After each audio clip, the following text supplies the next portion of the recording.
Hello, and welcome to another episode of Philo. This is episode 74. I named it Mycelium's the Word. And that's the stupidest pun I think I've come up with in the entire history of Philo. And I love it, and I'm so proud of myself in so many stupid ways. Yes. So Mycelium's the word.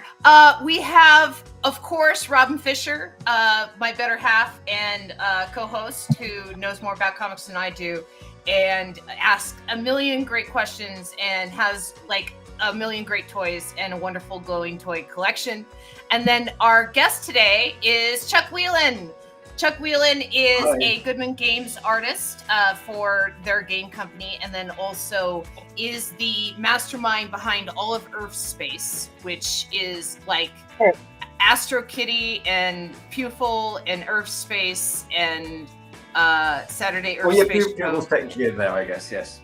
Yes. Well, Pupil is is like in the past. Like we were just talking about Warhammer first, and there's like Warhammer 40K, and then there's Warhammer like in the past, and Pupil's like in the past. Yeah, Pupil's Pupil's like my first sort of comic project that I took. Well, it's not my first thing actually. I did this long thing.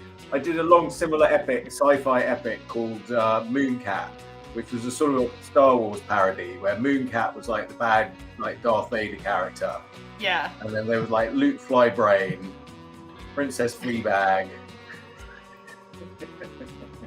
I don't know. They flew around in cassette recorders, and like a cassette would come out, and that would be Best Feature. As it should be. And it got very involved because I went on. I did like 9 of these comics. Oh, thank you, Kendra. I don't know. By the time there was all these weird characters, this weird character called the Franken-Whelan came in and sort of took over a bit towards the Franken-Whelan. He was a bit like the Great Gazoo in the Side Swing. He ran out of ideas. And this other character came in, and it was like I was sort of to get like annoyed. My friend came up with this character to annoy me, but then I sort of owned it back by putting it into my comic, and it sort of took over. Which similarly happened with Pupil, with Noma when she came in. But Pupil was a more serious attempt to like, I'm going to try and do it, but I didn't really know what I was doing. I just started, and I just drew it every day. And I said, if I just do it every day, I didn't even do it every day. At first, I did a comic. Yes. I did a 10-page story, which I never finished. And then I did a comic that was more like, sort of 4 or 5-page little chapters that were made one comic. And that was my first thing. Yeah. And then I did a number of zines, like 7 zines, I think, before I then started putting it like on the webcomic. And I did it in one format on the webcomic. And then I went into, I did all different formats of the webcomic over the years. And did it daily for about 5 years, I think, 4 or 5 years, where I did it every day. Well, and I think that was around the time that we met, was when you were doing Pupil every day. Yes. That's when we met. Yes, I was sort of doing it, and it was on Modern Tales. And I was sort of really giving it a good go. And it was good. And it sort of I got good. But I could not good enough that I could quit the day job. And then I did quit the day job. And then I got work doing more illustration. And I really went after whatever. Children's book illustration. My son was quite young at the time, so I sort of looked at all those sort of books that he like those colouring books and whatever I could find, and just sort of sent stuff out, and I had by that point I had some good stuff that I'd done, and I did different things for people over the years always, and I would do commercial work. I did work for like children's magazines always. So we're gonna recap where we were last week, which is in the beginning there was Philo. And then the group, Dr. Manhattans, for a little bit with their circulatory systems hopping around.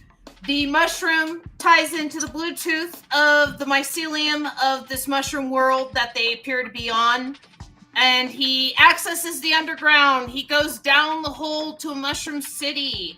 They all stroll into the shroom saloon. The dog is now Bones. He is a full swamp thing at this point. Armand is still a circulatory system, and Philo is a venom at this point. Still a venom from the last story. There's a record scratch. The Mushroom Saloon patrons turn and stare, and then the bartender myceliums to them, "What'll you have, strangers?" And that's where we left off. So I just want to say hi to Kay, who's watching. Hi, Kay.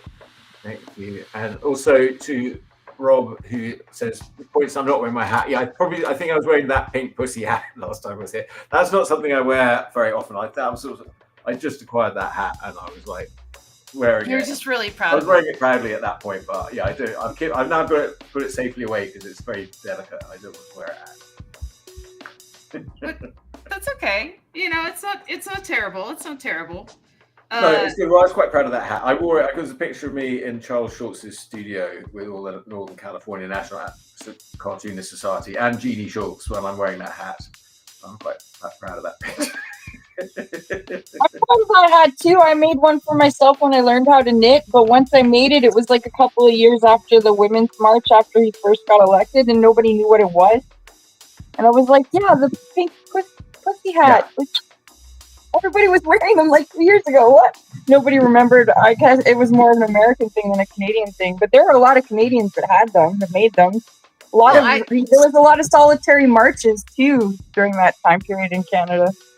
I got remember an art show. Somebody wanted to trade me for Urfspace. This is the hat, and they wanted to trade me for Urfspace Beyond or Urfspace Heroes, one of those. Oh, hi, Jeremy. And so I was like, oh, that was a good trade for me. I was very chuffed with that trade. So, do you want to take first panel? Do you want me to take first panel? Well, I'll go first this time because I think I know what I'm doing a bit more now. Okay. But I need to know what to do. Okay, so I guess we are The going. bartender saying, "What would you like a drink?" Yes, the bartender was saying, "Would you like a drink?" And then, you know, a Manhattan. Oh because shoot! Because he's like Dr. Manhattan. Yeah, I guess. Okay, I'm having some. Come on, that's a good one. I'm having some difficulty here. Oh shoot! Okay. I'm having some difficulty here. Yeah. Ooh. That is not the right screen. Okay, that's the first commercial. Oh shoot. Okay, I'm having difficulties here. Give me a second. Yeah, I know. I did that on purpose. It should say I'll have a Manhattan with lime. With a lime or an olive or something, you know what I mean, to signify that it's. Well, where else do they be? What else is going on? Like on the rocks? Yeah, I'll have a Manhattan on the rocks. That works too. Or with a twist or something. How else can you have your drink? And I mean, I like with a twist. You know, on the rocks works. I like with the twist. I don't know, because it's like that's a Manhattan with a twist. A twist, and then you can decide what the twist is in the next panel. Yes, we'll figure out what the twist is. Give me a second. That's your job, is figuring out the twist. So this is who's ordering this, Philo. Yes. Because he just arrived, and he's not looking. He's looking less like. He's still a bit like Dr. Manhattan. Yes. Well, Philo is a Venom at this point. He's a dentist. He's a Venom. I'm not sure what that is. You said that a few times. Like Spider-Man's arch nemesis, Venom. Yes, Eddie Brock.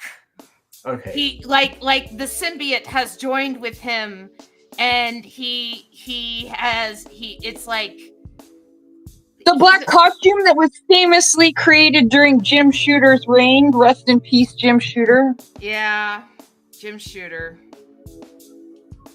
Yeah. That whole Secret Wars was the beginning of the black costume. Yeah. And gosh, I would like Venom was under McFarlane, wasn't it? Like the creation of Venom? I don't remember. So I don't remember. Not the black costume. Not the black costume. Like not the symbiote. That was the artist before. But he also looks like Venom. Yeah, Venom. Todd McFarlane co-created Venmo. That's a great typo. I love it. Okay, so. Oh, McFarlane. Oh, I have some stories about him. He's a funny guy. He's doing a lot more interviews these days. If you really want to know more about him, he's become Well, an yeah, I don't know open more book about in him. the I last don't know 5 anything about years. him. I heard he went bust. Oh, really? McFarlane? Yeah, I don't know. I think I saw that somewhere, but maybe I misheard that. I heard, but it might have been clickbait that I didn't really investigate. Yeah, I don't know about that. I mean, they're still making action figures out of Todd McFarlane's action figure hub or whatever. Image Comics is still going strong. He So I know he's still doing Spawn. Spawn is still being published and bought. Todd Toys, like McFarlane Toys, I know did have to scale back. They did scale back substantially and stuff, and they did have to have layoffs and everything, but the company's still going. Right? When do you think that was? That Generally, was like, I don't need an exact date. Gosh, I graduated around 2010, and that's when the rumors started. And it was probably about 5 years after I graduated, like 2010 to 2005, that I know a lot of those artists that were working there were suddenly on the market. And and then like I said, the toys never went away, but like they had like an exclusive deal with Toys R Us, and that didn't help them. Not Toys anymore. R Us and like it was just business deals, but the big thing one thing I've noticed is he has done a major focus on DC characters, and he wasn't doing that before. So now there's like a whole epic, like a giant, like God, there's got to be about over 150 of them now, maybe more, that are all like Todd McFarlane DC Presents kind of stuff. So what happens after we have a Manhattan with a twist? Do we deliver the Manhattan with the twist? What's the twist? Well, you got to come up with the twist. Well, I'm talking to the audience. I'm talking to the audience. I do like your Philo. Crazy stuff. Okay,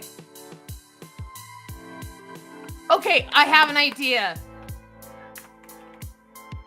Here you go. Chubby Checker shows up. Like, is he all black, like Spawn? I've been drawing in black with the. I've been drawing in black. All right. The twist is. Okay, I could do 15 olives with my version of the twist. But what I was going to do is I was going to build a little mushroom Manhattan in the glass. The city of Manhattan for mushrooms? Yes. Oh, like Superman's thing, where he's like in a jar. That is the city of. Oh gosh, I know that. City in Jar Superman. Survey says. Well, it probably would help if I actually spelled jar correctly. Candor, the city of Candor. Yeah, I had Calgore on the tip of my tongue, but I knew that was wrong. Yeah. We have the Mile High Comics here, which is the world's largest comic book store in the world. Like it's huge. If you're ever in Denver, visit it, go there, buy something, patronize the place because it is amazing. The people that work there are scholarly about comic books. They know everything. They know like every publisher, every artist. They have amazing like original comics signed. And their proprietor is a drag queen who is part of drag royalty. Yes, and has drag shows there for all ages. And it's just an amazing, welcoming place. And they have these statues all along one wall, right? They have like where you can go and you can see all the statues and stuff. And they have a city of Candor. I do not think about buying many statues of comic book stuff, but the city of Candor is very tempting. It's beautiful. Now, do they not really have pantomime? Well, they don't really have pantomime in the USA where I've seen it. Do they have it in Canada? Where, like, the chief thing in the pantomime is the pantomime dame that's like a drag act. I mean, that's a staple of, you know, children's holiday theatre, I suppose, in the UK. Well, it's weird that people are getting so verklempt about that when so much British comedy and Canadian comedy and even Australian comedy has tons of drag. Like, I remember Dame Edna. We didn't have a problem with Dame Edna. Yeah. Everybody feted her like it was no big deal. Yeah. In Kids in the Hall, we talk about Kids in the Hall all the time, and you know, quite many of us who love Kids in the Hall adore the fact that they look better in drag half the time than they do as men. Yeah, Bruce McCulloch was yeah, like, I don't know, Dave. It's Dave Foley, right? Yeah, Dave Foley. Yeah, he looked quite good in a dress with makeup. He was amazing. My favorite thing he would do is the French Canadian prostitute. Wait. We're talking performers that look good in drag, okay? Key and Peele, Jordan Peele, sometimes is a very, very attractive woman. You know, yeah. There's a difference though now. I don't know, because in that kind of drag, there was a bit more like, you know, it depends where the butt of the joke is, I suppose. Yeah, I love Jordan Peele's all of the horror stuff he's doing now. Like that, I think that's awesome. Yeah. Let's see. But yeah, I don't know. Like, okay, we mentioned Kids in the Hall. There's also Monty Python, which we mentioned as well. Oh yeah, Monty Python. Yeah, they were like there, definitely.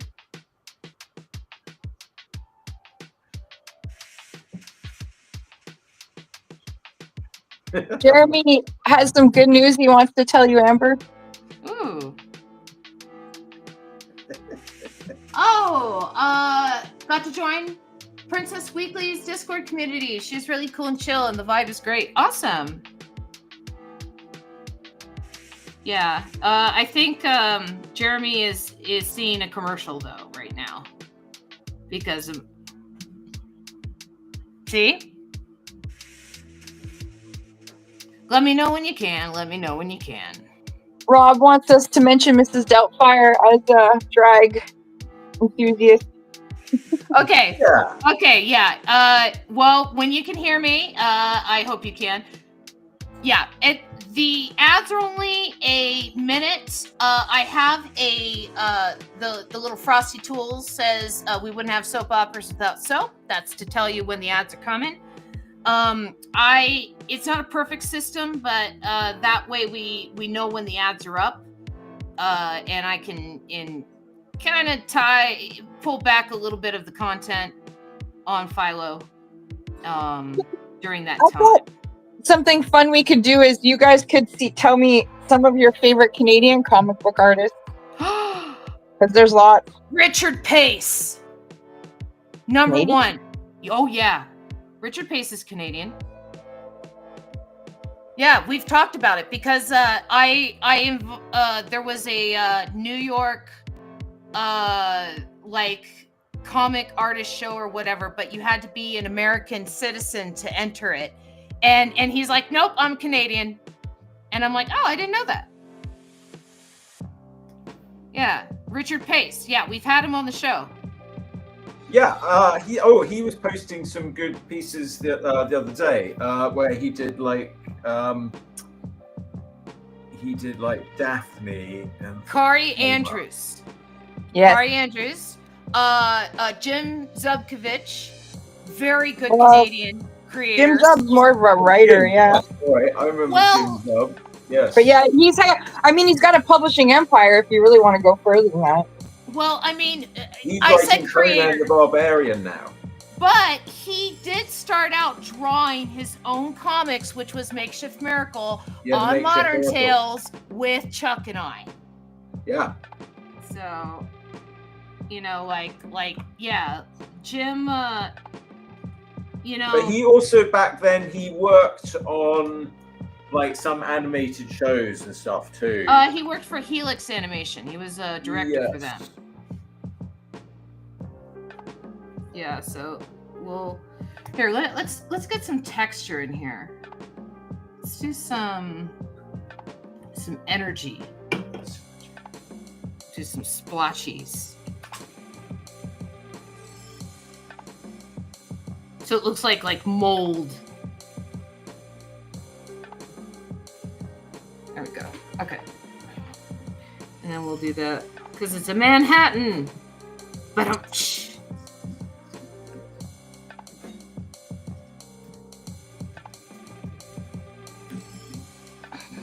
yeah, we'll do that. Let's see. I'm trying to think who else that I know is Canadian, because there was a period where a lot of them kind of hid that fact. And yeah, I mean, you don't want to openly go around telling people you're Canadian. No, I'm just saying that for whatever reason, it was just like, oh yeah, you don't want people to, not that you didn't want people to know, but it was like a paper issue.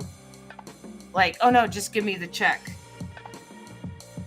Well, I'm doing some more work for the French Canadians later this year. They've been a good client, actually. I was doing some like French Canadian schoolwork work. Good.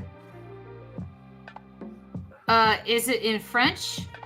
Yeah, it's like French. You know, it's like teaching French kids French, and teaching French kids math. Cool. And then I'm doing these like different characters. Well, as long as the money spends, right? Well, it really depends on the exchange rate, and I don't know what's going to happen with the tariffs. So it's like, it's okay. But they gave me some. They paid me money when they reprinted it, so I got some free money, that was good. Yay! It's not free money; it's money that's owed you when they reprinted. Yeah, it was money that's owed me that I had to negotiate bloody hard from, and nobody wants to let you have anymore. No. Yeah, so it's not free money. There's no such thing as free money in this world. Wouldn't that be nice? As an office, if it's not free money. If I actually made any money. Yeah, I made a sticker, and I was making my cards, sending them out to people. Oh, which reminds me, Robin, I need your address. You got to send it to me so I can send you a sticker. But yeah, I was doing that today. And so I'm like, okay, I can gift some of these. And like the capitalist in me is like, but if I do that, then I will not get profit from these ones that I have gifted. But then there's, the normal me that's like, yeah, if the profit was the motive, you should go into banking. Yeah, that's like, no, I'm going to give this as a gift to people because this is a cool thing that I made and I want to give it to people. And so I am going to give it to people. I'm not going to let capitalism well, you like a little bit of capitalism. Well, don't we all? In this thing, it's like something like it's unrestrained, it's unregulated capitalism, unrestrained capitalism, untaxed capitalism. That's the problem. We wouldn't have any of these problems if people were taxed sensibly. We'd actually have like amazingly good services. For some reason, we decided, we should just let it have so Jeff Bezos can go to the moon with his girlfriend. Okay. I guess that's a good use of all the time and effort we put in. Yeah, it's in the 1950s. I forget what the threshold was. It was like $4 million or something like that, $5 million, and anything over that was like 90% taxed. Yeah. And they were able to build the freeway system. And, we had amazing schools and we had amazing education and all all this which is stuff. crumbling apart now. And then in the 60s, we had a student uprising against the war that was trying to be sold to us on TV. And I think that the powers that be went, oh, we can't have smart students. We can't have people who know things. Informed voters. Yeah. Those. And I think that it was kind of informed voters are very difficult if you're trying to like get away with a lot of shit. Yeah, and I think that it was kind of like a long process, but I think it was kind of a planned process to just kind of defund education and just kind of make a stupid underclass that will just do whatever you tell them to do. They opened up 1984 and started using it as a handbook. And same thing with like Fahrenheit 451 and Handmaid's Tale and all these dystopian novels. I think about this a lot because when the internet came along, everyone said was like, oh, it's going to be full of scams, and it just wasn't really full of scams at first, but now it is full of scams, and it's like the scammers just took over. Yeah. Let me know when you're done with that panel, by the way. I guess I'm sort of done with it. I don't know. I was just sort of thickening up a few lines here and there. Oh, I'm just I'm cleaning up the Manhattan here. Oh, hi, Tangent. And congratulations, Jeremy, on joining Princess Week's Discord community.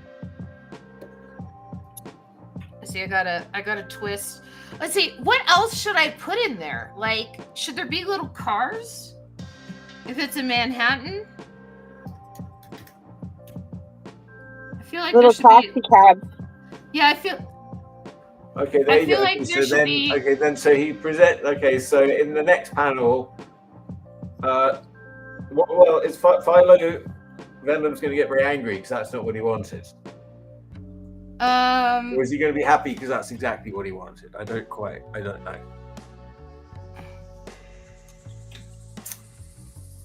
Well, for those on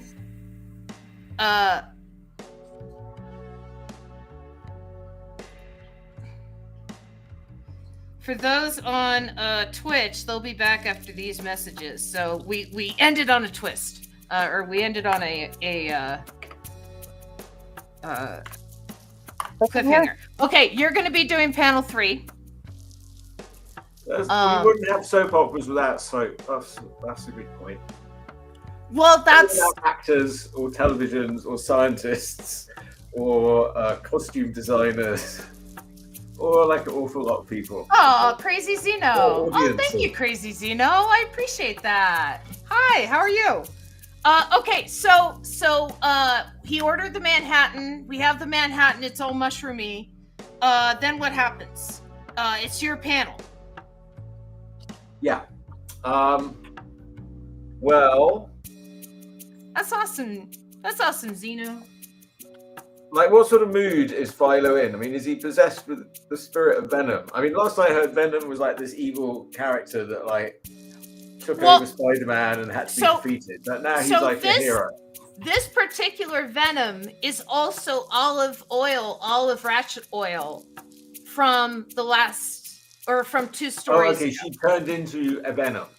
Well, always was a Venom. When the Venom showed up and symbiotes had to symbiote, we later find out that it was Nurse Ratchet oil.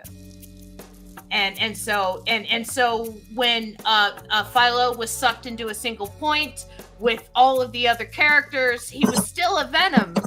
So he still has Nurse Ratchet oil. So it okay. Yeah. Okay, so I'm going to do a horrific scene in which Philo Venom Ratchet oil drinks the drink. Let's see. Olive drops off. He's being served, and the mushroom thing is going to get even more freaked out. Olive drops off from all the olives. Says Kay. They're reindeers. Let's see. I'm thinking. I think they're cherries in a Manhattan. Right. I like the what I did was this was Here, let me put me in the big window so you can see. What's in your Manhattan? This looks like it's got mushrooms, cherries, and bacon. Clams. I think Kay's idea is pretty funny. Yeah. Her head disengages and plops to the floor. So basically, Kay is turning olive oil into a thing. Yeah. I think that's where we're going. I'm going to do something like that. Okay, I think that's where we're going. I think that olive oil is now a thing. And what happens after olive oil becomes a thing? Then what happens? Is would the mushrooms react to the olive oil thing in the room? Would they devour her head like a creeping mold? And it's just the head that changes, right? Like Philo's still a venom? Like during all this?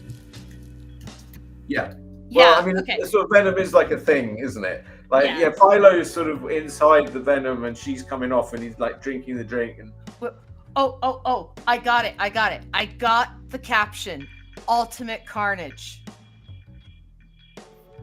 Olive oil becomes a thing. Ultimate Carnage. You don't get the pun? You never read Spider-Man comics, did you, Chuck? No. Well, I mean, I read the early ones in French, like with the Green Goblin. Well, I like to know when it was in French. Ultimate Carnage was a storyline where Venom, like the symbiote reproduces, and then the reproduced symbiote goes and joins up with Cassidy, and becomes Carnage, and then it's Ultimate Carnage. Yeah. All right. I'm going to say olive oil becomes a thing. Appreciates my puns. No one appreciates my puns but me. Is that Carnage with a K or a C? It's with a C. It's Carnage.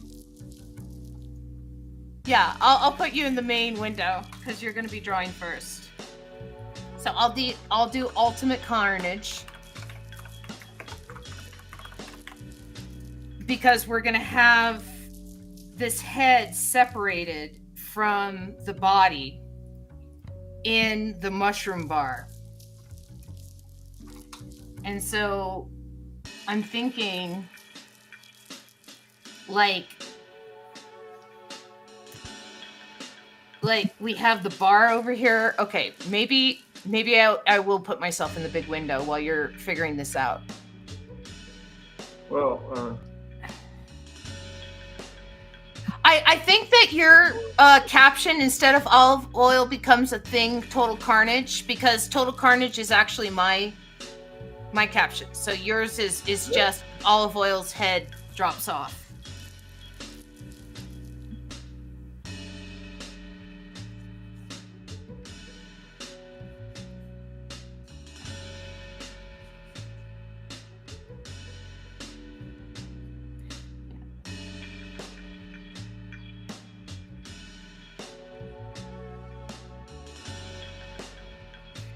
And I guess there'd be like a mushroom jukebox back here.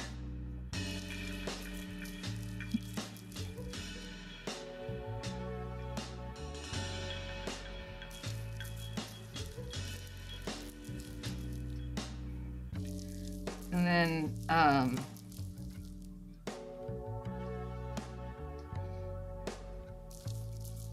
how do you draw mushrooms running? Like whatever? I guess you just draw them like leaning extra like heavy to one side. Like that's mushrooms running.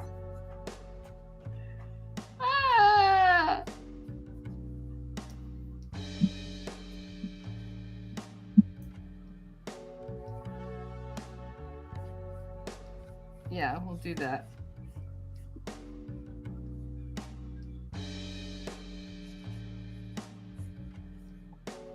We'll have them like, I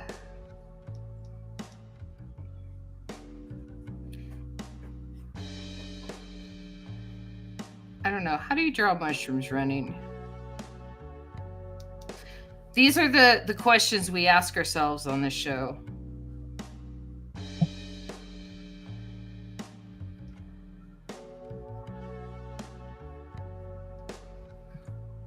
And I finally finished that Sammy Harkin comic. oh, how was it? Very, like, you could tell where he was breaking up the issues because he would do like totally disjointed stories. They related to the stories that were happening. They were disjointed. Anyways, it was it's just a story of a guy's life, I guess. But it kind of, it didn't end with a bang. It ended with a whimper. It was odd. Sometimes those are the stories that stick with you, though. Yeah, a lot of people really like this comic. Personally, I think I might just only get like a couple of the issues because I like certain stories, but not all of it.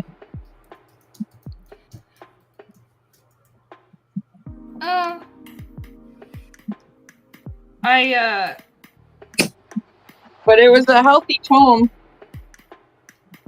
Pretty big. Art Spiegelman said that reading comics is a gateway drug to literacy. Yeah, but what if you already read books? If you went from books to comics?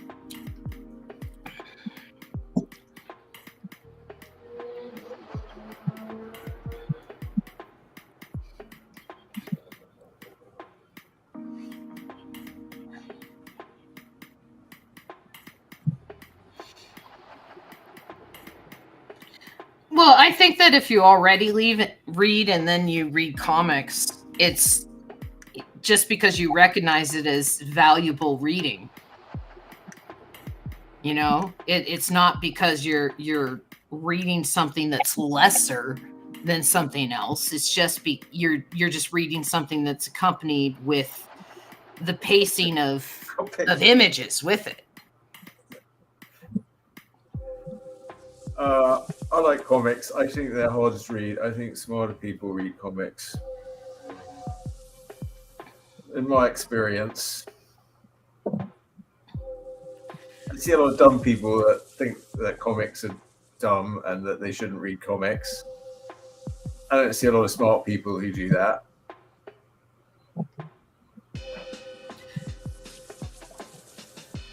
I just know that, like, when it is a storytelling medium, you're absolutely right, Rob.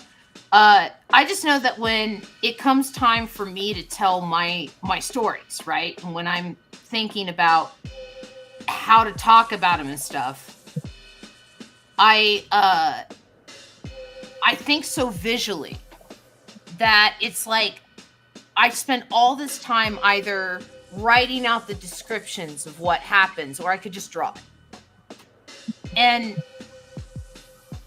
that's how I kind of fell into making my own comics. Like, I didn't, like, have huge stacks of them or a huge collection like a lot of other creators. I just had my little stack, and then I kind of followed my instinct for a while. Until, I discovered Scott McCloud's Understanding Comics, and later Will Eisner's books, and then I went to school and I learned, like, quote unquote the rules, and I became a better comic creator. Well, the cave paintings are interesting because they're realizing that a lot of that is animated, depending on how you're holding the light source. Oh yeah, that explains a lot actually about them. That, like, if the light's flickering, then you get this animated effect. Yeah. And it's weird because you're like, why did they done a head here and a body there sometimes? And you're like, why is there a sort of extra head? And then when you sort of understand that, you're like, oh yeah, it makes total sense. Yeah, and so I think that aspect of cave paintings aren't really understood. One fact that I learned about the Lascaux cave paintings recently that kind of blew my mind is when they were discovered was in the 1400s. And so imagine that, like the Renaissance are going around, right? It's the age of discovery. And these teenagers fall into a cave in France and discover cave paintings, right? So, like, there are different times that happened. There were some that happened more recently as well, where kids fell into a cave. Oh yeah. I mean, there has been more recent ones, but the first, the caves at Lascaux that they discovered, that the first that they were like, oh, these are cave paintings from like prehistoric times. Like that was in the 1400s. That was in the age of discovery. To me, that's just wild. It's like it's realizing that like the pyramids were being built when mammoths were still on the earth, right? There were some pyramids being built at the same time as Stonehenge. So then that makes you remember that Stonehenge is not that impressive. Well, you don't know what Stonehenge was doing or how it was decorated around at that time or what kind of civilization it had around it. All right, but I'm just saying that meanwhile in Egypt they're building the pyramids. Yeah. So, it's all very well, but you're going to have like who built the bigger monument? Stonehenge. Yeah, okay, Stonehenge is pretty, but it's quite tiny. Yeah. I mean, when you see it, you're like, oh. It's not very big. The pyramids, you're like, oh, they're pretty big. Yeah. Right now, they're starting to use LiDAR to go through the Amazon jungle and find old temples and civilization. Oh, yes, I know. I illustrated an article on that for when I was doing Dr. Dig for Dig magazine for middle school kids. Yes. So then you know. Yeah, I do know. Yes, it's quite amazing. They go around and they find all these patterns in the jungle where buildings were. So Rob talking about the Egyptians having slave labor, their records showed that the people were paid in beer, they were paid in gold, they were paid in food. And that they were given like days off and stuff if like they had to tend to their sesame or if their wife was having a baby or if they were injured or sick. And had a very like ordered society because of the flooding of the Nile. More of a, sounds to me more like a job. You just had this valley and it flooded every year and you needed this sort of top-down structure to tell people when to plant. But with that came like, then there's a lot of, security, like what you're doing, everything's happening. So they had a lot of surplus in their society in order to invest, I guess, in building great big pyramids. So I don't know. I'm not sure if that was the best use, but all right, they lasted. At least if you're going to build something, make it last, I guess.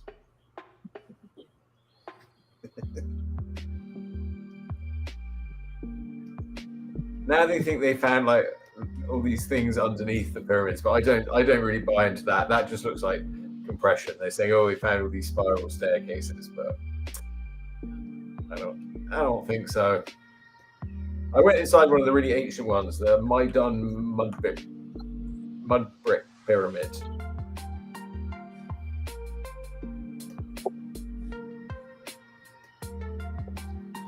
In 1991 or 2.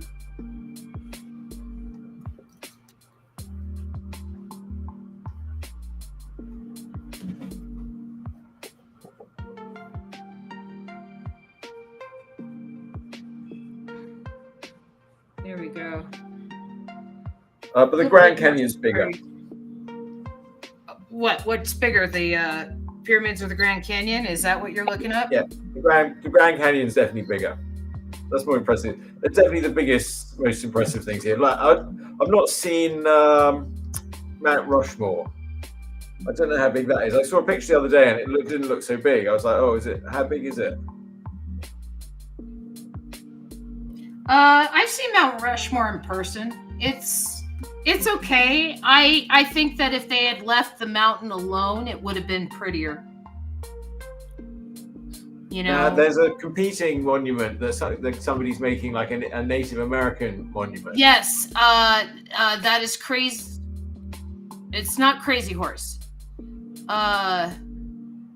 I'm trying to remember which one it is that they're building, and it's still under construction. They're having a hard time maintaining funds for it. I want to say it's Crazy Horse. I don't know who it is. Let's call him Crazy. Shouldn't it be like? No, that's the name of the man. Like that would be. Native American names had different meanings depending on what their name was.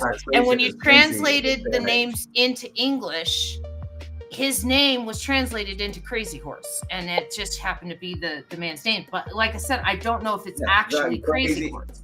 I get it, like there's a Crazy Horse. The horse was dancing around crazily, so he got a name. I'd like Dances with Wolves.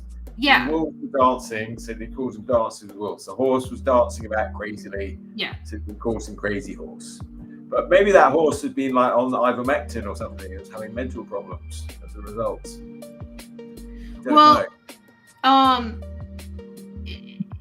He was a great warrior, and he fought long and hard for his people. Yeah. Now, have you ever listened to Black Elk Speaks? Which was like a recording left by this guy, Black Elk, who was like a shaman, and he had like a sort of vision for the future. Oh yeah, about the white men coming and destroying everything. Yeah, well, he wasn't right. He wasn't wrong about that. Nope. Yeah, that a pale white man would come from the east and he would destroy everything. Oh, now I told you I've been reading a good comic called 500 Years of Native Resistance to Colonialism. As a colonializer. A colonializer, not a colonizer? I'm not, I don't know. I mean, I'm a first generation colonizer, so, but probably. I don't know. I don't have any evidence of what anybody in my family did. They didn't keep any records of that. Wheeler's an Irish name. Someone came over from Ireland at some point. So, I thought you were English. Well, I am.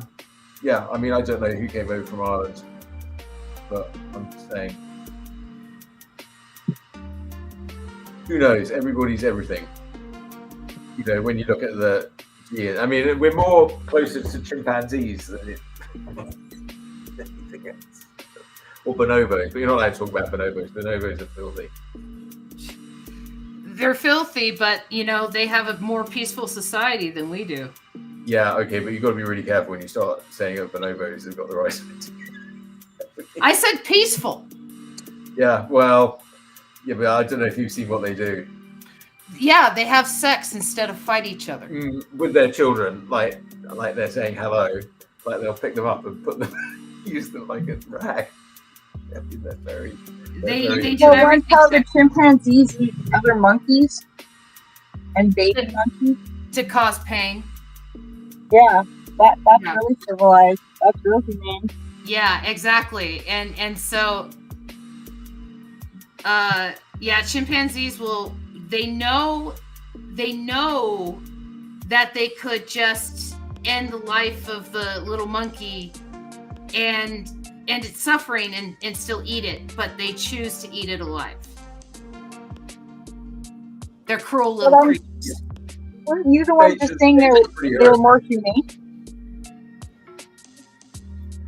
Jungle. Some people think we live in the jungle, but we don't really. Like the jungle's just us. We don't really live in the bubble. We live in the skin of the bubble.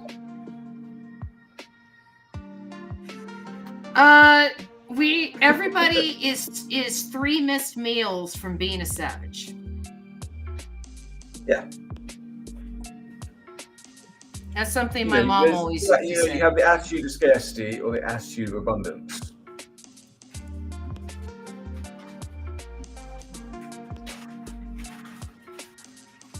I don't know. My mom always used to say that people are 3 missed meals from being a savage. Well, if you miss 3 meals in a row. That's true, but it's definitely an attitude of scarcity. Yeah. But By the way, I think keep moving you're because around, I'm you've got a lot of hearing destiny fireworks. on. Yeah. But you know, you can bring a lot of scarcity on yourself in the modern world. Well, it's also very easy for scarcity to just suddenly happen because the prices go up. Yeah. You know, or because rent goes up, and it's like, what are you going to do? Just move away? And you can't do that because your job's here. You know, it's a false scarcity. Yeah.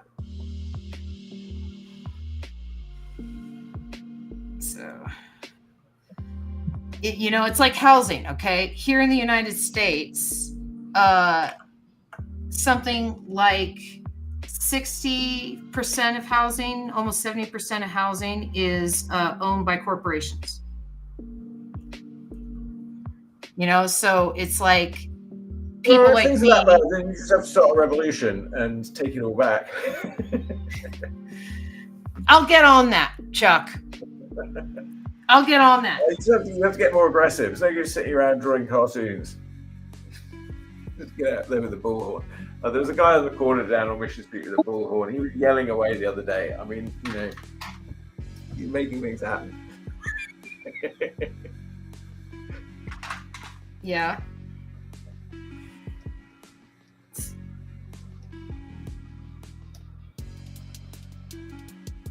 Okay. Philo Venom drinks a cocktail which provokes a strange reaction. Is that a panel? Is that what we wanted? Yeah, I'm adding some highlights to my my head because she has spider legs now. Because she's a venom. Oh, I see. And you like she's separated off into a little spider. Okay. Yes. I did the thing. I did the thing. Is supposed to have like all these nipples on his head. Wait, what's all that about? That's just how I've been drawing him. That's okay. It's okay. You can move forward. Well, I'll just bring a few and just let's go. Okay, so let's do this, and we'll go here. And I guess I'm jumping to panel 6 if you're jumping to panel 5. I like your Philo Venom. Yeah, wait, something's gone for me here though. What is that? That's got moved up. Has Philo lost the venomness now? I don't know. He still looks like a Philo Venom. Well, He I don't know still how looks much. like a Yeah, Philo you Venom. only did a little olive oil, so I guess it was only a little bit came off him. Is that the Yeah, whole? I think Kay said Yeah, just make the body head. whiter, like it's all coming off him. Yeah, Kay said just the head. So that's why I thought it was, you know, ultimate carnage, maximum carnage. I think that's what I said was maximum carnage. Ultimate carnage? No, what was it? Maximum carnage, right? That's the name of the storyline? I think you said all. Yeah, well, I'm going to do maximum carnage again. So it's maximum carnage and everyone's like, ah! And just to emphasize, yeah, it was mentioned earlier in the stream, but I can change it. I that per my prerogative, and we'll do like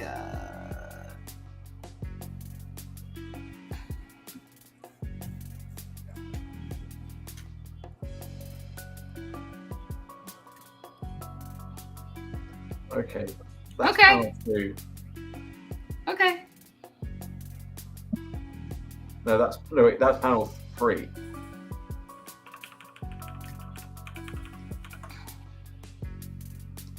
An alien face hugger. Oh, so now it turns into an alien face hugger. Oh, Good night. okay, that's what's Good happening night, Jeremy. Jeremy.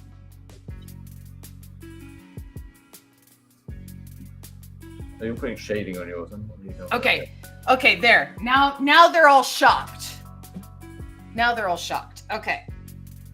So I guess yours is an alien face hugger now. Wait, where? That's what they chose. Rob said an alien face hugger. Where's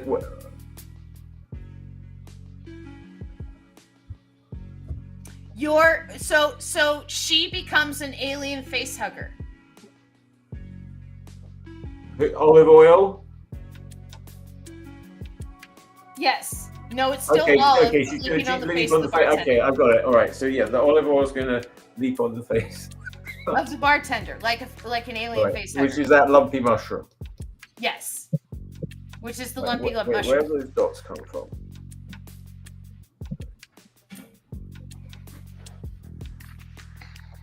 Wait, they should be coming through.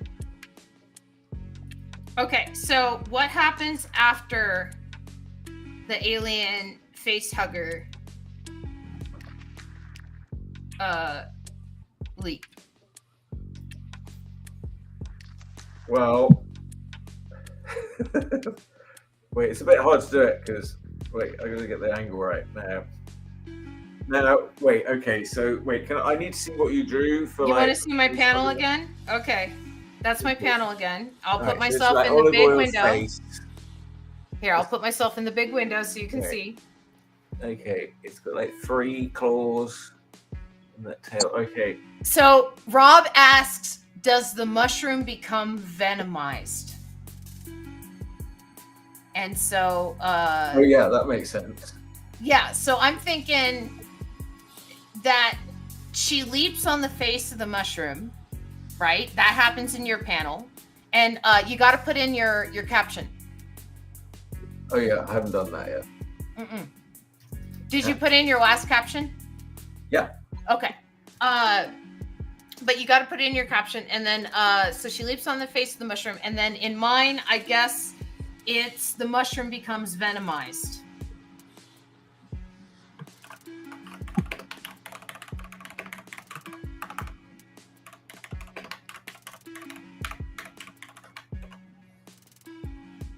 And then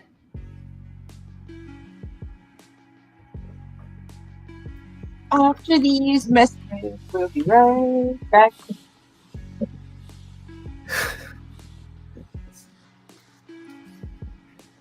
oh, are you chilling out to the music? Now you're okay with AI music, I notice. So I'm in a quagmire, right? Music helps the show. I would love to be able to have songs and of course it's stuck. But I would love to have show music that goes for the entire length of the show that I've paid money for, and I have the rights to this, and that's awesome. But I do not have the money for that. And I do pay money to Restream, and Restream has the service of the AI stuff. And so this is something I pay for. And it's I hate it. I know. I use it for stuff too. It's really hard to be a purist about it. I don't know. I don't think we can do anything about it. I think it's sort of here, and we're not in any sort of legal climate where the copyright stuff's going to get hold. And you can like say I'm going to boycott it, but I don't think. I just don't know what you can do about it. It's too useful. I mean, everybody's using it all the time. I mean, like all the Google results, first thing that comes up is AI, and like, okay, it's right. Well, no, it's not. Yeah, okay. I mean, yeah, sure. You and I can say, well, we'll look a little harder, but you know, that's not what people do. I just don't know. I don't know, like I went to I was trying to get some music for something, and you can pay Universal Music a fee and then get all these random songs. They aren't AI generated though. They're part of the Universal Music archive. Mm-hmm. Yeah, and you can go and you can like with Shutterstock, you can sort of license bits of music too. But then other people complain about, oh, you shouldn't have anything on Shutterstock, because that's, I don't know. I've got some things on Shutterstock, but not things I made special, just things that I had the rights to that I could put on there, and I didn't have any other use for. But some people are like, that's no good. I don't know. The other people are like, oh, you shouldn't be using Photoshop. So, I do think artists should be compensated. I feel like that's worth trying to make that happen. But good luck because I posted something this week about the Copyright Office. Copyright Office, copyright is breaking. They don't there's all these problems and nobody's around to fix it. Yeah. Yeah, because of AI and stuff. Yeah, and plus they've had some peculiar rulings about things that are sort of very conflicting, and it basically comes down to who's going to fight you in court at the end of the day. Are you having her lick his eye? I guess that's how she's getting the venom in there. Well, right? I don't know what she's doing. She's she's sort of licking his eyeball. Okay. Yeah. But, I'm not sure it's olive oil. It's a sort of venom olive oil. I don't know. I have no clue what is going on in any panel in this comic. I just do what I'm told. And then I try and make it more exciting.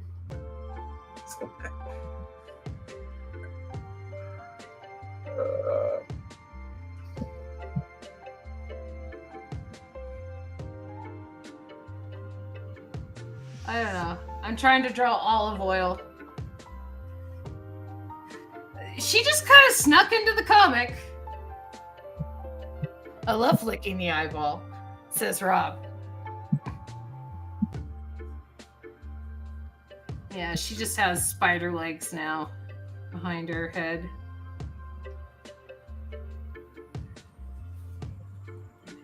I have good reference with her mouth open.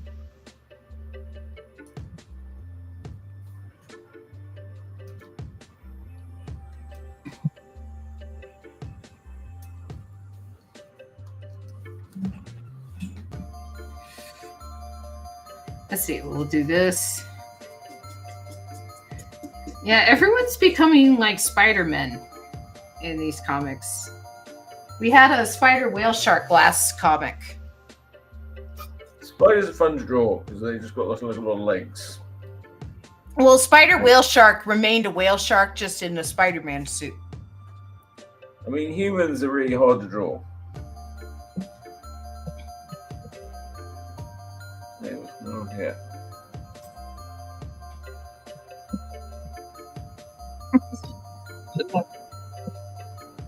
Mushroom men, they're not too bad. I don't mind that. That's easy enough.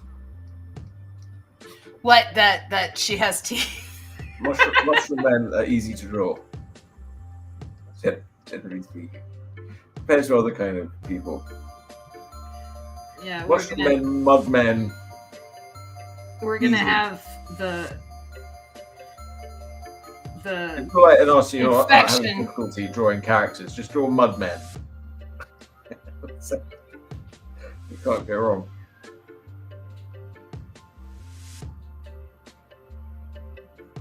Well, you're the one who draws people as stars. Yeah, I don't know. Yeah, I've been getting really into lazy drawing, how to do it. But I'm sort of coming out of that phase. Now I'm trying to draw things more properly again. Are you? I don't know. Am I? Are you? I don't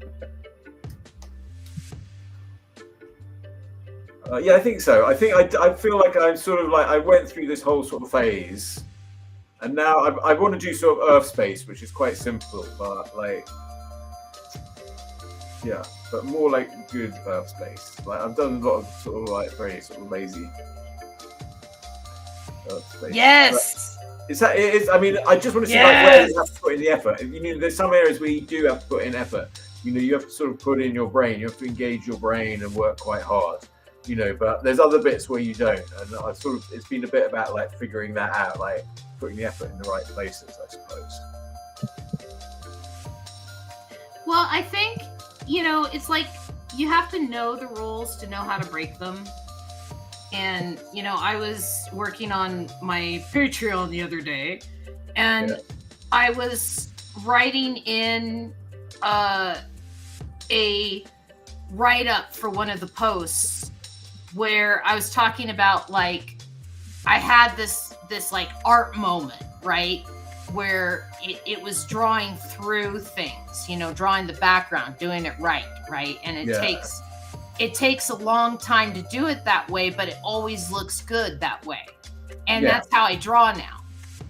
And it's, it's like here on Philo, I can't draw that way all the time. No, Philo is like more a speed draw thing. I mean, there's definitely a slow draw way and a speed draw way. Yeah. And so this is sort of like live draw, performative speed drawing, but that's not very fun to watch. Because like the other kind, I mean, that's more fun to watch. The other kind is not very fun to watch. It's very sort of slow and nothing happens. There's a lot of sort of sitting there and looking at it and just deciding exactly what's right. Yeah.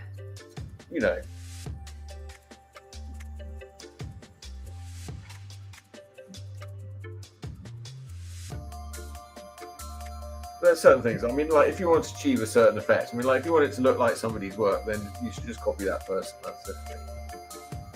I don't know. I got that advice once, and I didn't really like it because I don't like to copy, but I think it's true that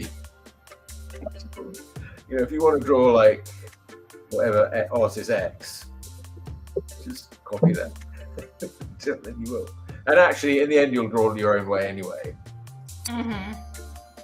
Well, at the same time, you love artist X art, right? Oh man, when I was a kid, I loved Jim Lee's art. I wanted to draw like Jim Lee so badly when I was a kid. And I used to, pull out his comics and copy them and be like, wow, how come I can't draw this good, right? And my stuff is nothing like Jim Lee now, because even back then, when I was trying to draw like Jim Lee and going, man, I'm never going to draw like Jim Lee, I was learning about how he was doing things, like putting together bodies and panels and pages and stuff. And, seeing how he like built a story by copying all those pages, right? By copying all those panels and stuff. Because I really studied those X-Men comics and those Wildcat comics. And I did the same thing for Travis Charest, and I did the same thing for, early Jim Ballant. The Bears.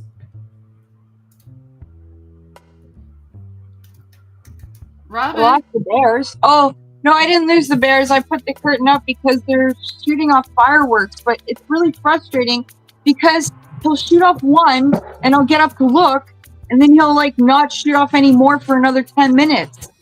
And then he'll shoot off one and I'll get up to look. And then again, another 10, like it's fucking annoying. Yeah. So my neighbors have been doing the same thing, yeah. It sucks. Is this caption sound about right? The olive oil head thing attacks the bartender's eyeball. Oh no, sure. Face hugger. Head face hugger thing. I think just the olive oil head thing. Hugs the bartender's face. I think just the olive oil head thing works. The olive oil head thing hugs the bartender's face.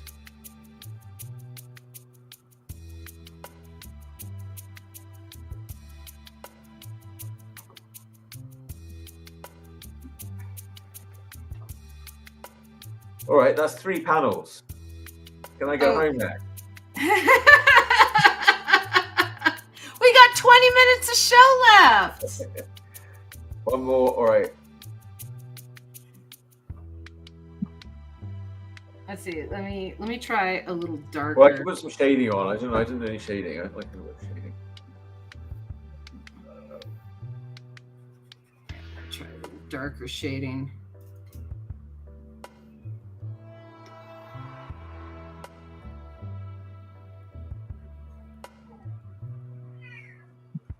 So that it's transforming into a Venom, because I didn't really add black.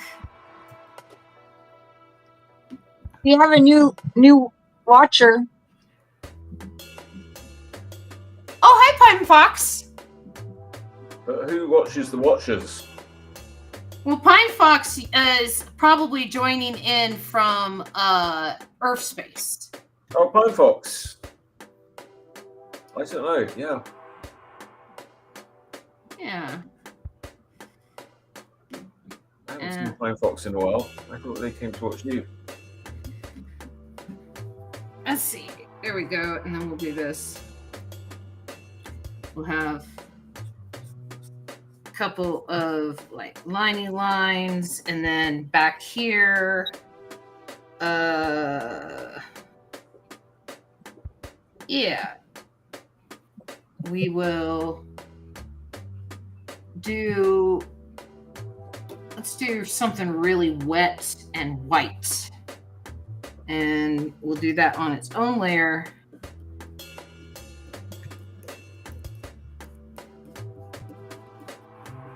And then I will erase. I will erase so that we know that it's a power. It's a transformation. Yeah. I've been having fun with my brushes. Okay, yeah, I never really get into different brushes much. Yeah, I'm always like, oh, I should spend more time on brushes. But Well, I invested in the True Grit brushes, okay, and there's one set I still need to get for myself that I've been thinking about. That's like a pattern set, but I find myself using them all the time because they are doing things that I could do with ink on paper in the computer, and so it's like, yeah, like lines that I could make with ink. Ian? Got it. Don't worry. Okay. Sorry, someone at my door.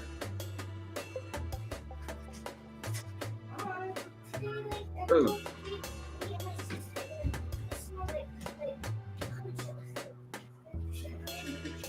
No, my sister. Oh, did you get her sister? And Apologize? he cried. Oh, my daughter bit someone. oh, Yes. She just came home really quickly, and now someone knocked on the door and said that she bit him. oh. She bit their sister. So yeah, so that's my daughter. It's like that whole Charlie bit my finger thing.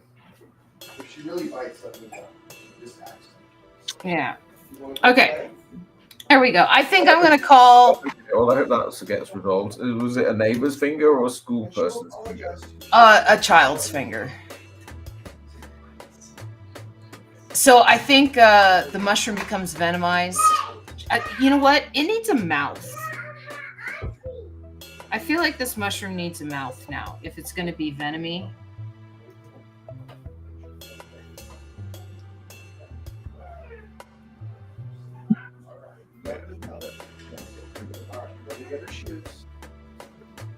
Yeah.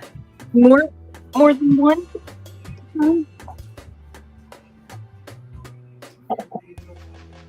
Yeah, I feel like it needs a mouth.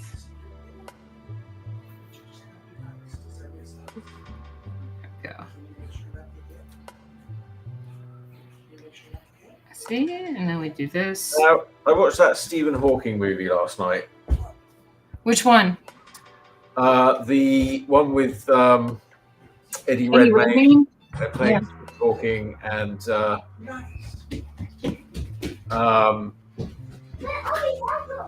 what's the name? Daredevil. Daredevil plays. I sat at a table with her at my friend's wedding. She's good friends with my friend's wife. What's the name? She's in Rogue One. Felicity Jones. She's there. She's my bloody friend. It's Felicity Jones is her name. Okay, we got 15 minutes. Do you want to try for another panel? No, I'm putting just color on mine. Okay, you're just going to work on yours? Okay, then I'll work on the last panel. I'll do panel 7. Okay, so what happens after the mushroom is venomized? Felicity Jones, thank you. She was all right, but they definitely were implying that Stephen Hawking was having quite a good sex life, which was a bit I was finding interesting. I mean, I sort of knew he'd had an affair with his nurse and left his wife and married his nurse. But apparently, though, they didn't really go into this bit in the movie, but apparently, because I read up on it a bit afterwards, she was like quite controlling. I was like, yeah, probably not the best person. Yeah, the actor, Charlie Cox, Daredevil, plays his wife's lover in that movie. Probably people reacting to what happened to the mushroom, maybe. Oh yeah, the wife's lover. Okay, yeah, he was an interesting character. Like he was like this sort of Christian guy.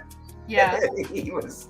But that's Daredevil. It was very unbelievable movie the way they portrayed it. It was an interesting story, but but the actor, Charlie Cox, that's Daredevil.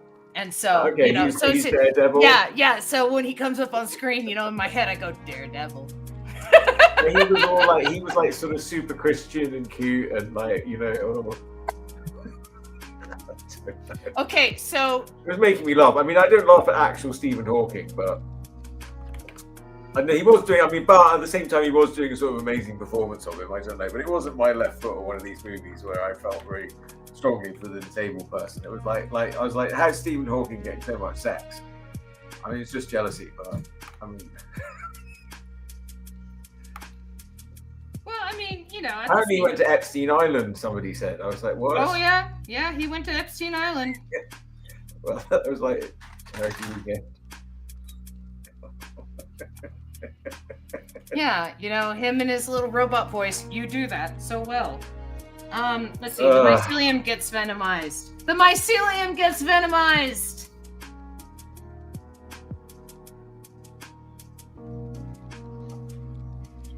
So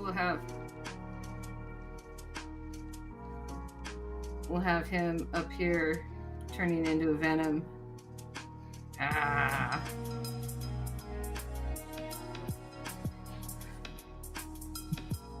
And then she's crawling away. And then, let's see, this is his bar. And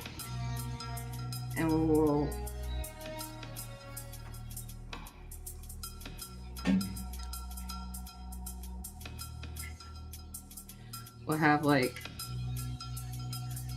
it is a cliffhanger. Yeah, I've been trying to leave on cliffhangers. Yeah, I don't know if anyone notices. Oh yeah, should be more cliffhangers. I used to love that in Flash Gordon when it had cliffhangers all the time. Okay, so we're gonna do like little venom. Did you ever see those old Flash Gordons with Buster Crabbe? Mm-hmm. Yeah.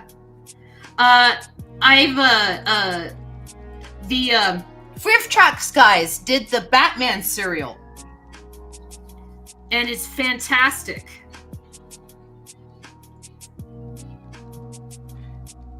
Let's see, and then I'm gonna draw Philo up here as a venom.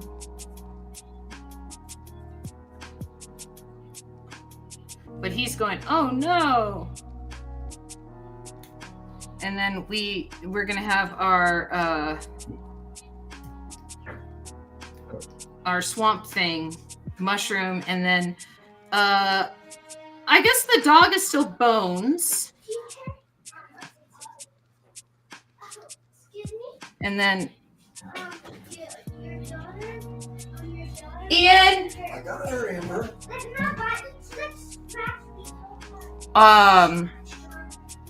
Let's see, I think the dog is still Bones. And then let's see, and then what else are we gonna have? Yeah.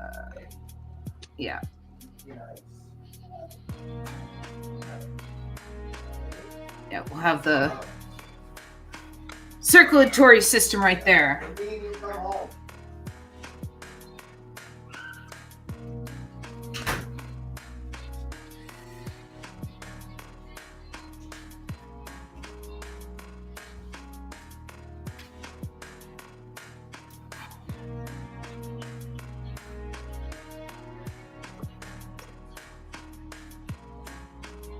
Nemesis. Let's see. Okay, so we're gonna do this, and we'll give him venom teeth.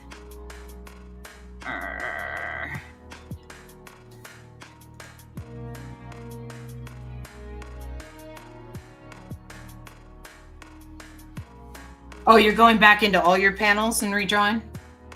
Well, no, I'm just doing a little toning. Yeah. Okay. You're doing tone. I didn't That's do fine. tone.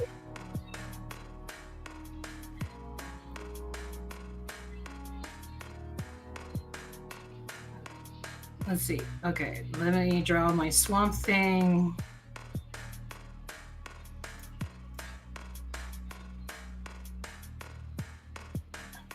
My Swamp Thing mushroom. And then my Venom Philo. Robin gone to sleep again. She was good to No, I'm sleep. still here. No, she's still here. She's still there. Okay. Pretty quiet today. Yeah.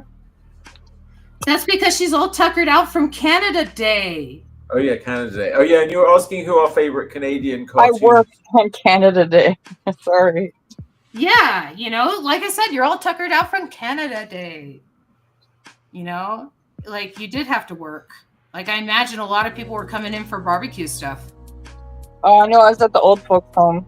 Mm. Barbecue, butcher shop is closed on Canada Day because if you're Mm. open on Canada Day, you have to pay your workers time and a half because it is a statutory holiday. Ah. The butcher shop closes, but the old folks still have to eat, and so the old folks' home stays open. Do you still get paid the time and a half for the old folks' home? Yeah, Well, that's good.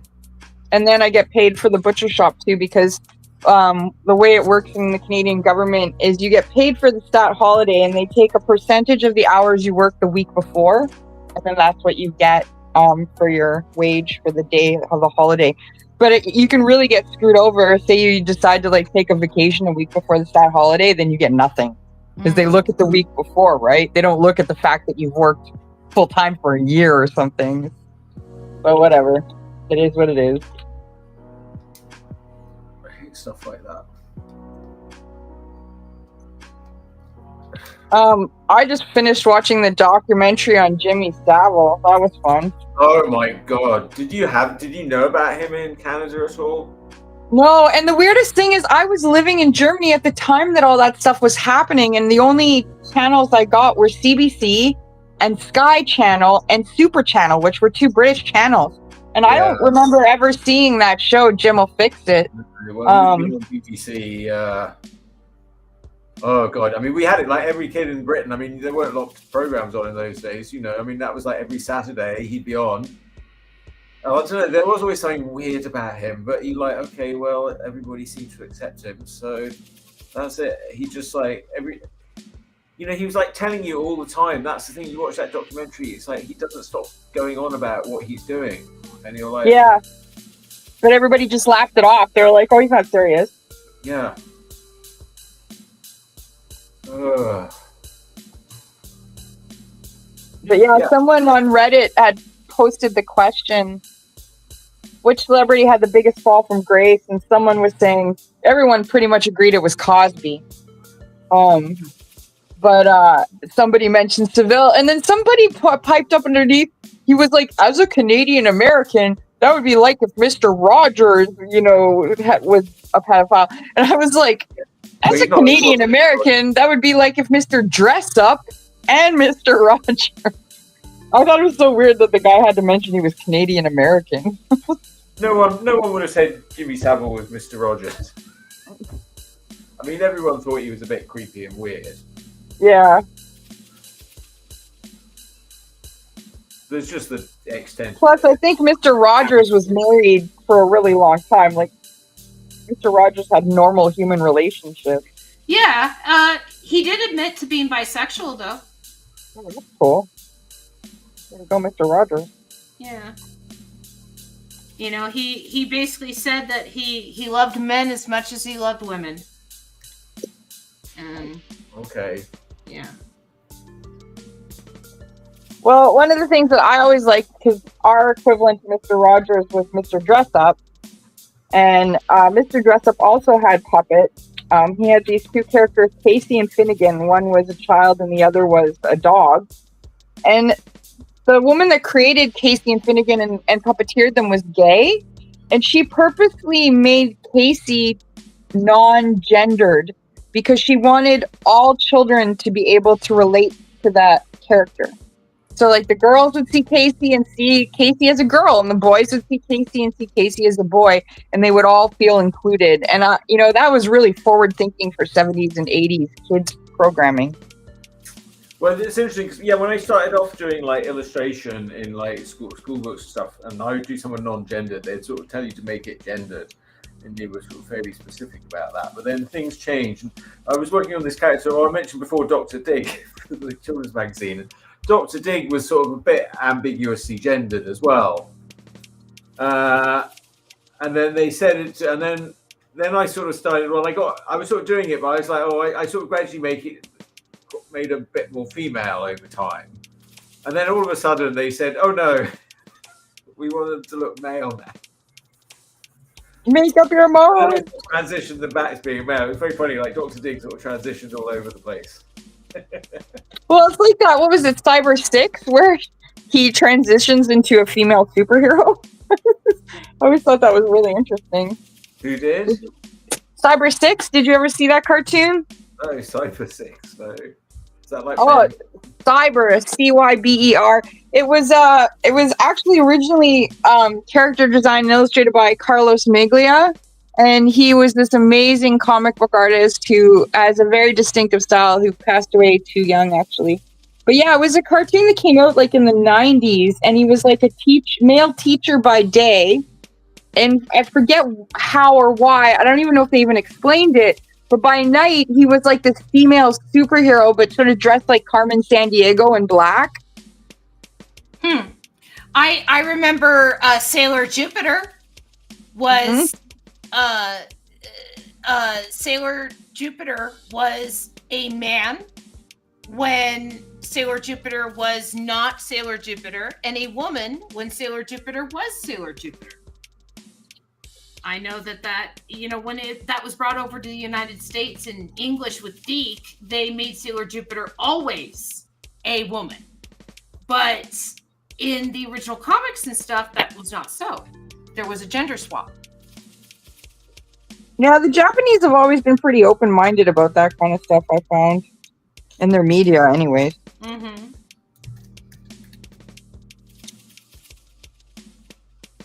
All right, I just put my final files in the Dropbox for you, Amber. Oh, thank you. I got 3 panels done today. Yay! And I have links to that Dropbox, right? I just sent it to you in Messenger there. So Okay, thank you. Thank you. Let me know. If you... Yeah, I'm just finishing up this guy, and you are actually free to go if you have life stuff to do. I don't have to run off, but I guess because I'm just finishing up this panel. Yeah, I'm just finishing up this panel, and so that's and then that's going to be the end of the show. And so you're welcome to hang out with us if you want. But like I said, you're under no obligation because we are at an hour 30. So no obligation. What did I sign something? No. Well, like, I'm trying to be fair to my artists, and you know, like basically, like you've agreed to be here for like an hour and a half, and so yeah. Let's see. Let's Yeah, thanks, Chuck. Says the audience. Thanks, Rob. That's cheers. Appreciate that. Cheers, Kay, everybody. Well, you know, I don't have to rush off. I'd like to see. Yeah, you can hang out with us. You're allowed. I like to watch any more drawing. I'm tired. No, you don't have to do any more drawing. You're free.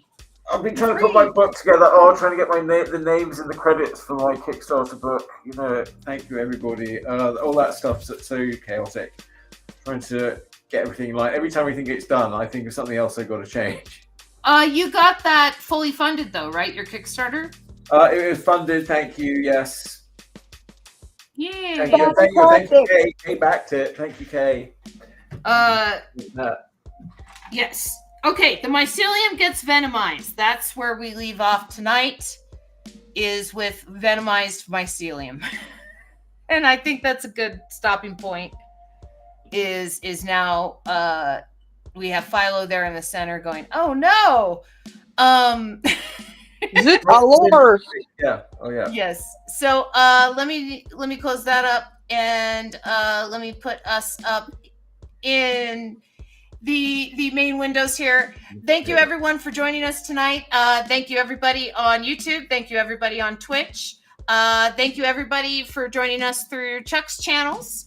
And Chuck, I appreciate you very much. Thank you again. And always being part of this weird wackiness that you never know what's going on, but you always contribute to, and I appreciate it. So I'm going to close the window, and I appreciate it. And then Miss Robin, thank you again, and I hope that you have a wonderful Canada Day. And it's almost over. Well, yeah, but I hope that they don't keep launching fireworks well past midnight for you. We'll see. We're Canadian. We do things weird. We celebrate hard. That's true. It is Canada Day. Woo! And especially like all the nationalism this year. But yes, Miss Robin, I appreciate you. And then all of you guys out there in chat, I appreciate you guys as well. Next week, we're going to have a new person on Philo. Their name is Gary Clare, a longtime friend I've had for a long time. Hasn't been here before. Will be trying out the wackiness for the first time. So we will make sure that we welcome them. So if you guys are on Twitch, I'm going to jump into another stream here real quick. And if you guys are on YouTube, thanks for following, and leave a like and all that fun stuff. And I'll see you guys in the future. Have a good one.